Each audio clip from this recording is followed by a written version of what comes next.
नमस्कार विद्यार्थी मित्रांनो, काल एमपीएससी आयोगाने जे 3 बॉम्ब टाकलेले होते त्या 3 बॉम्ब पैकी आता आपण तिसरा बॉम्ब बघणार आहोत। आपले अगोदरच आपण एमपीएससी आयोगाचे 2 बॉम्ब क्लिअर केलेले आहेत। आता आपण एमपीएससी आयोगाचा तिसरा जो बॉम्ब टाकलेला होता तो बॉम्ब आज आपण क्लिअर करणार आहोत। तर आता हा तिसरा बॉम्ब एमपीएससी आयोगाने काय टाकलेला होता की आता असं म्हटलेलं होतं की ग्रुप ए, ग्रुप बी किंवा ग्रुप सी ही वर्षभरातून एकदाच घेतली जात होती। त्यामुळे काय होत होतं की अनेक विद्यार्थी जे पहिल्या परीक्षेमध्ये फेल होत होते, ओके, हे वर्षातून ती एकचदा होत होती आणि त्यामध्ये जर ते फेल झाले तर ते वर्षानुवर्ष ते काय करत होते, अभ्यास करत होते, बरोबर आहे। त्यामुळे ही जी त्यांची जी काही महत्त्वाची त्यांचे जे काही वर्ष वाया जात होते या गोष्टी विचारात घेऊन एमपीएससी आयोगाने आता काय निश्चित केलेलं आहे तर बघा की एमपीएससी आयोगाने आता सांगितलेलं आहे की ग्रुप ए असेल किंवा ग्रुप बी असेल किंवा ग्रुप सी असेल या ज्या एक्झाम्स आहे या वर्षातून 2 किंवा 2 पेक्षा अधिक वेळा घेतल्या जाणार आहे। ओके, मग सविस्तर माहिती काय आहे, सविस्तर माहिती समजून घेण्यासाठी हा व्हिडिओ शेवटपर्यंत बघायचा आहे। आपल्या चॅनलला सबस्क्राइब करायचं आहे, लाईक, कमेंट आणि शेअर करायला विसरायचं नाहीये। ओके, बघा आता हे नोटिफिकेशन काय आहे तर यामध्ये एमपीएससी आयोगाने 25 जून 2026 ला एक नोटिफिकेशन काढलेलं होतं। या नोटिफिकेशन मध्ये एमपीएससी आयोगाने सांगितलेलं आहे की गट अ असेल, राजपत्रित गट अ, गट ब किंवा जो महाराष्ट्र कंबाईंड गट ब अराजपत्रित आणि महाराष्ट्र कंबाईंड गट क अराजपत्रित ज्या काही परीक्षा आहे या वर्षातून, बघा बरं का, या परीक्षा वर्षातून, बघा बरं का, कोणकोणत्या, परत एकदा सांगतो, ग्रुप, बघा ग्रुप ए आणि बी गॅझेटेड, ओके, तसंच ग्रुप बी आणि सी नॉन गॅझेटेड,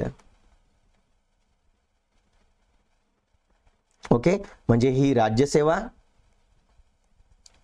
आणि ही कंबाईन गट ब आणि गट क या परीक्षा ज्या आहे त्या वर्षातून आता 2 किंवा 2 पेक्षा अधिक वेळा घेतल्या जाणार आहेत।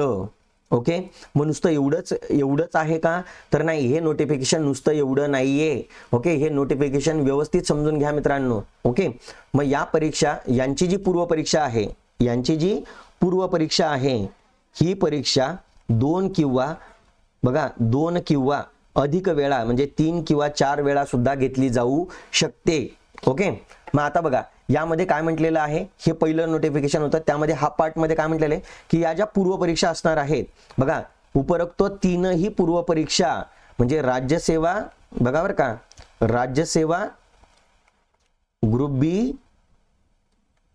आणि ग्रुप सी या 3ही ज्या परीक्षा आहेत या संगणक प्रणालीवर आधारित घेण्यात येतील। याचा अर्थ या ऑनलाईन घेतल्या जातील आता इथून पुढं।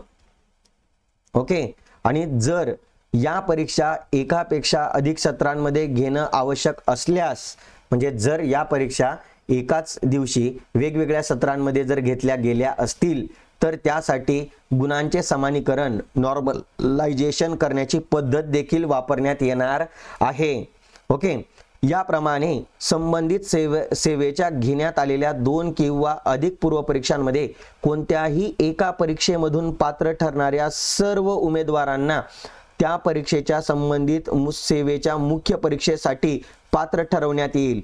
फॉर एक्झाम्पल, हे वाक्य नेमकं काय आहे हे समजून घ्या की समजा 2027 मध्ये, ओके, आणि हे जे कार्यपद्धती आहे 2027च्या पूर्व परीक्षांपासून लागू होणार, म्हणजे आपण असं कन्सिडर करूया की 2027 ला ग्रुप बी ची पूर्व परीक्षा समजा 2 वेळा झाली। किती वेळा झाली, समजा 2 वेळा झाली। फर्स्ट टाइम पण झाली, सेकंड टाइम झाली। पहिल्या याच्यात समजा तुम्ही फेल झालेला होता, पहिल्या पूर्व परीक्षेमध्ये 2027 ला ग्रुप बीच्या 2 वेळा काय घेतली गेली, एक्झाम घेतली गेली। ओके, समजा तुम्ही पहिल्या परीक्षेत फेल झालात, ओके, आणि तुम्ही दुसऱ्या परीक्षेमध्ये पास झालात। ओके, मग तरी सुद्धा यावेळी काय केलं जाणार आहे, एकच मुख्य परीक्षा घेतली जाणार आहे 2027 साठी, एकच मुख्य परीक्षा।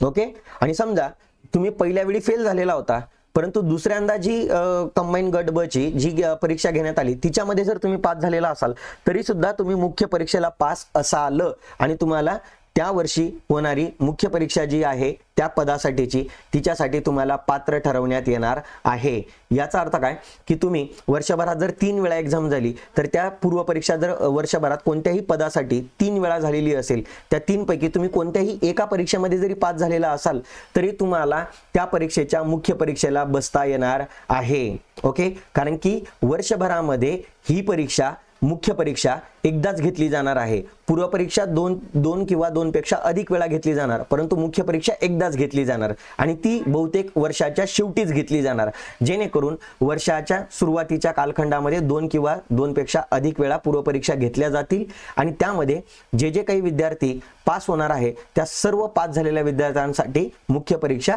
शेवटी घेतली जाणार आहे। ओके, हा होतं सर्वात महत्त्वाचं अपडेट। ओके, दुसरी महत्त्वाची गोष्ट, हे जे सर्व निर्णय आहे हे सर्व निर्णय 2027च्या पूर्व परीक्षेपासून लागू होणार आहेत।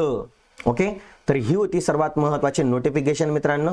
अशाच MPSC आयोगाच्या अपडेटेड नोटिफिकेशनसाठी काय करायचं आहे, सर्वज्ञ करिअर अकॅडमीच्या या YouTube चॅनलला सबस्क्राईब करायचं आहे, लाईक, कमेंट आणि शेअर करायला विसरायचं नाहीये। धन्यवाद मित्रांनो, जय हिंद।